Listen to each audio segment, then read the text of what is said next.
הדובר הבא הוא דוקטור אחמד טיבי. בבקשה דוקטור.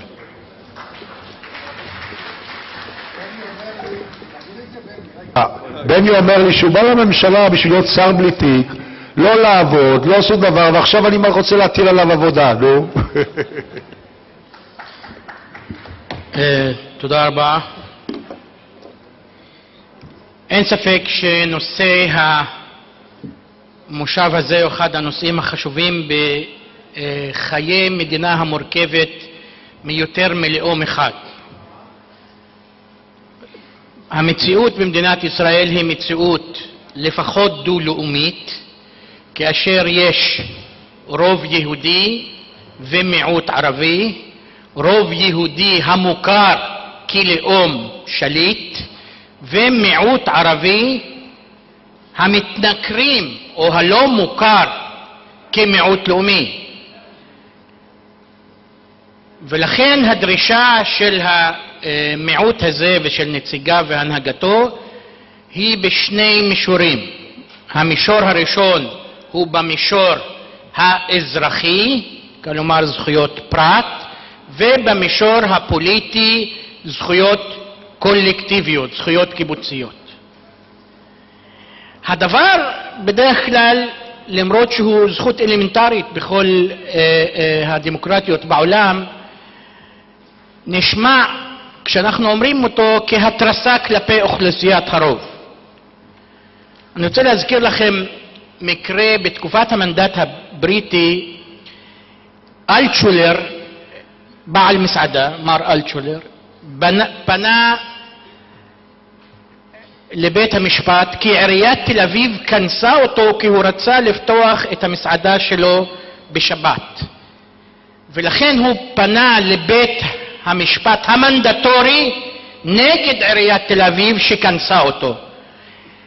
עשרות אנשי רוח תל אביבים, כולם חילונים, הוציאו הודעה נגדו ויצאו נגדו כי הוא פגע בייחוד התרבותי של המיעוט העברי יהודי בתקופת המנדט בתל אביב. כלומר המיעוט הזה או היהודים שהיו שם היה חשוב להם להבדיל את עצמם מהשלטון על ידי סגירת מסעדה בשבת כי מדובר ביהודים. יש כאן משהו שיש פה גם פן דתי ותרבותי, ואפילו אנשי רוח, אנשי ציבור חילוניים יהודים יצאו כנגד הבקשה של מר אלטשולר. מכאן אני רוצה לקשר את זה עם הרצון העז של הערבים במדינת ישראל לזכות בהכרה של מיעוט לאומי.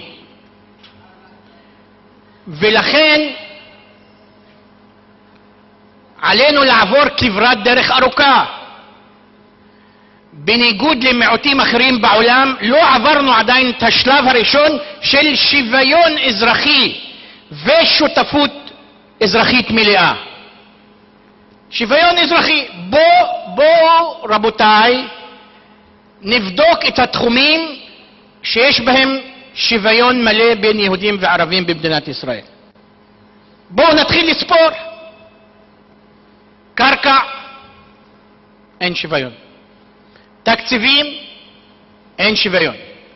תכנון ובנייה, אנחנו לא שם. אזורי תעשייה, לא שם. חקלאות, לא שם. תשתיות, פער של 2 עשורים לפחות, או 3 בין יישוב יהודי ליישוב הערבי השכן. הקדש מוסלמי, כולם זוכים לאוטונומיה של מקומות דת חוץ מדת אחת במדינת ישראל שהיא הדת המוסלמית. תעסוקה, אני מכהן כיושב ראש ועדת החקירה הפרלמנטרית. לאחרונה השם הזה הוא שם גנאי, ועדת חקירה פרלמנטרית. תלוי מה חוקרים ומי חוקר. אגב, יושב ראש הקואליציה ניגש אליי אלקין אתמול, אני כיו"ר סיעת רע"ם תע"ל, וביקש שאני אתן לו את השם של הנציג שלנו לוועדת החקירה הפרלמנטרית, אחת אצל פאינה קירשם, ועדת פאינה, ואחת ועדת דנון. אני הצעתי לו, אמרתי לו אנחנו לא רוצים, אבל הצעתי לו שם מתאים, מיכאל בן ארי. אגב זו הצעה שלי. הוא קפץ על זה. אמרתי לנו אין את הכישרון הנדרש. על מנת להיות חבר בוועדה כזאת חייבים להיות תנאי סף, רמה מינימלית של פשיזם ומידה מספקת של מקרתיזם. לנו אין את זה.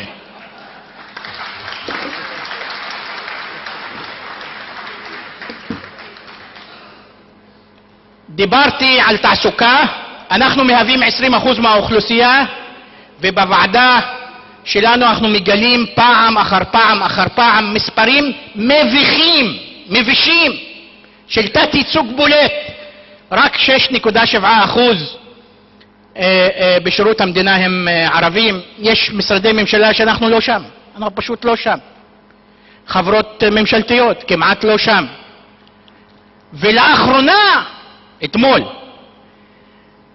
לא רק שאמורה להיחסם הדרך לא להיפתח הדרך לצמצום פערים, אלא להיחסם הדרך בפני ערבים כדי להיקלט בשירות הציבורי, התקבלה הצעת חוק, כמובן של ישראל ביתנו, אחד בשם חמד עמאר, חבר כנסת בישראל ביתנו, שנותנת עדיפות ליוצאי צבא בלהתקבל למקומות עבודה. אני הצעתי ללכת עוד צעד אחד קדימה, למשל תנאי להיבחר לכנסת גם שירות צבאי. אתם יודעים כמה קפצו על ההצעה הזאת בכנסת? יש כאן עיגון של אפליה על רקע לאומי בחוק. האמת היא שבלי הצעת החוק הזאת המצב הוא כזה. לפני מספר שנים אני נאבק כדי למשל שבבנק ישראל יהיו ערבים. לפני 2-3 מתוך, אנחנו 20% מהאוכלוסייה, מתוך כ-850 עובדים בבנק ישראל, כמה היה מספר הערבים? 0. בשנה שעברה המספר עלה לאין סוף. כמה זה לאין סוף מ-0? זה 1. מ-0 ל-1. זה אין סוף. לאחרונה יש 2 אמרו לי, אבל במודעות של דרושים היה כתוב שם למשרת מונה כסף בבנק ישראל. דרושים מונה כסף, בדרך כלל סטודנטים מהאוניברסיטה מגיעים כדי להתקבל למשרות החשובות האלה, והיה כתוב שם תנאי שירות צבאי. ואז אני פניתי לאנשי הבנק ואמרתי להם, תגידו, אצלכם סופרים כסף תחת אש? למה חשוב שירות צבאי במונה כסף בבנק ישראל?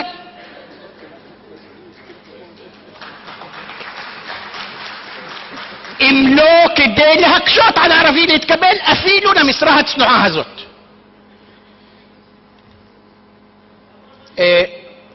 ביקשו שאני אדבר עוד 2 דקות, אם אתם מסכימים אני אקצר. כן.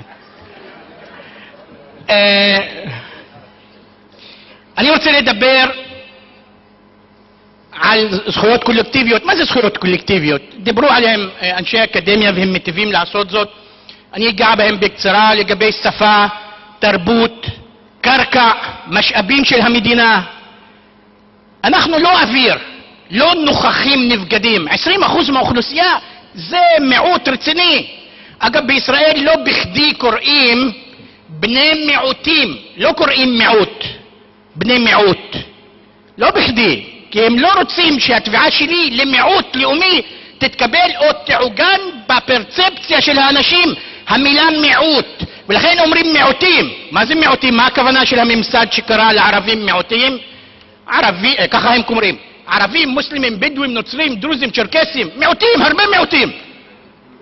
אבל יש רק מיעוט אחד, הוא המיעוט הערבי. יש מקום אחד, דוח רשמי, שהציטוט שם היה נכון, ושם נכתב בני המיעוט הערבי בישראל, וזה ועדת אור. שהיא התקדמה לעבר הבנת המציאות של יחסי רוב ומיעוט, ודיברה על מיעוט יליד. indigenous. יש הבדל בין מיעוט שהיגר לכאן, ובמדינת ישראל הרוב היגר לכאן, לבין מיעוט שנולד כאן. יש חוק, יש זכויות באמנות בינלאומיות לגבי מיעוטים ילידים. שפה למשל, שנכון היא שפה רשמית במדינת ישראל. תגידו, כשהשפה הערבית היא שפה רשמית, זה מאיים על ישראל במשהו? קועקעו יסודותיה של מדינת ישראל? לא ולא. לאחרונה, איפה מעגנים זכויות בדרך כלל בעולם? מעגנים זכויות מיעוט כדי להגן עליהם משרירות הרוב או מכוחו של הרוב הדומיננטי. במדינת ישראל הכל הפוך. לאחרונה אתם רואים בשנים האחרונות עוד חוק, עוד הצעה כדי לעגן ולחזק את זכויות הרוב ולרושש את המיעוט מזכויותיו אם קיימות. ולכן יש לאחרונה הצעות כדי לפגוע במעמדה של השפה הערבית. החלטה של שר התחבורה למשל מיד כשהוא נכנס לעברת את השמות הערביים בשלטי רחוב. זה הכיוון, הצעה של אריה אלדד בכנסת, חבר הכנסת אריה אלדד, גם לפגוע במעמדה של השפה הערבית. האמת היא, אני לא יודע, אבל תיאורטית, אם ישראל ביתנו תביא הצעה לעגן רק את השפה העברית כשפה רשמית במדינת ישראל, קואליציונית לדעתי, היא תצליח למרות שהשר בגין, אני בטוח שהוא יתנגד לכך, כי הוא התנגד ובאומץ רב להרבה הצעות לאחרונה, בכל זאת הן עברו. כי האווירה לאחרונה שגזענות וניאו-פשיזם הפכו להיות מיינסטרים בחברה הישראלית. כל שבוע יש חוק כזה. כל שבוע. אני מאז 1999 בכנסת, לא הייתה כנסת גרועה, גזענית, בלתי סובלנית, מלאת שנאה ככנסת ה-18, אבל אני לא יודע מה יקרה לעתיד. אולי לזכותה של הכנסת הזאת יאמר שהבאה אולי תהיה גרועה יותר. האמת היא שכל הצעת חוק שתביא ישראל ביתנו או נציגים של הקואליציה שיש בהם אלמנט מפלה ואפילו יש בהם סעיף שמדבר על השמש שזורחת ממערב, היא תתקבל כי יש בה אלמנט מפלה. הטיקט של ישראל ביתנו הוא טיקט של הפצת שנאה, פוליטיקה של שנאה. הפוליטיקה של שנאה מביאה קולות לצערי הרב, ובסקרים לאחרונה עולה כוחה של ישראל ביתנו בגלל שהיא מובילה את הקואליציה הזאת. הליכוד הוא נגרר לישראל ביתנו, והחקיקה הדומיננטית היא של ישראל ביתנו, ולכן הבעיה היא לא רק ליברמן, היא בעיקר ראש הממשלה בנימין נתניהו ומפלגת הליכוד שהיא מפלגת שלטון. אל לאנשים כאלה לתלות את הקולר והאשמה רק בליברמן, כי זה קל. זה ליברמן, הוא שחקן חוץ. לא, מדובר בסגן ראש הממשלה, מדובר בשר החוץ, מדובר במפלגה הקואליציונית החזקה ביותר ובמוביל החקיקה בכנסת. ולכן כדי להגן על עקרונות של שוויון, הצגתי למשל חוק שמדבר על הקצאה שוויונית של קרקע. לא אמרתי יהודים ערבים, לכלל האזרחים. כל פעם שאני מציג את ההצעה הזאת של הקצאה שוויונית של קרקע, היא נופלת על ידי רוב מסיבי. אמרתי, ובזה אני מסיים, שזכויות קולקטיביות פירושם הכרה במיעוט כמיעוט לאומי, ולכן הצעתי היא להגדרה של מדינת כל לאומיה. אגב, לא כל אזרחיה. טועים בתקשורת שחושבים, אומרים, הערבים רוצים מדינת כל אזרחיה. לא, אני לא רוצה מדינת כל אזרחיה. מדינת כל אזרחיה עדיפה על ההגדרה של מדינה יהודית, אבל היא לא מתאימה המציאות הדו-לאומית בארץ של רוב ומיעוט. מדינת כל אזרחיה יש בה הכרה של זכויות פרט בלבד. כאשר אני קורא להכיר בערבים כמיעוט לאומי, לכן אני קורא למדינת כל לאומיה, שכאן יש קריאה הן לזכויות פרט והן לזכויות קולקטיב. אמרתי בהתחלה כי לפעמים זה נשמע כהתרסה כלפי הרוב, והרוב למרות שהוא חזק מרגיש מפוחד כל הזמן. אני רוצה להרגיע את הרוב למרות שאני הצד החלש, אני המיעוט, נציג המיעוט, ולכן אני לא רוצה לנצח אתכם כאזרחים שותפים באותה מדינה, אלא בעיקר לנצח איתכם ביחד כדי שאפשר לחיות במדינה הזאת. תודה רבה.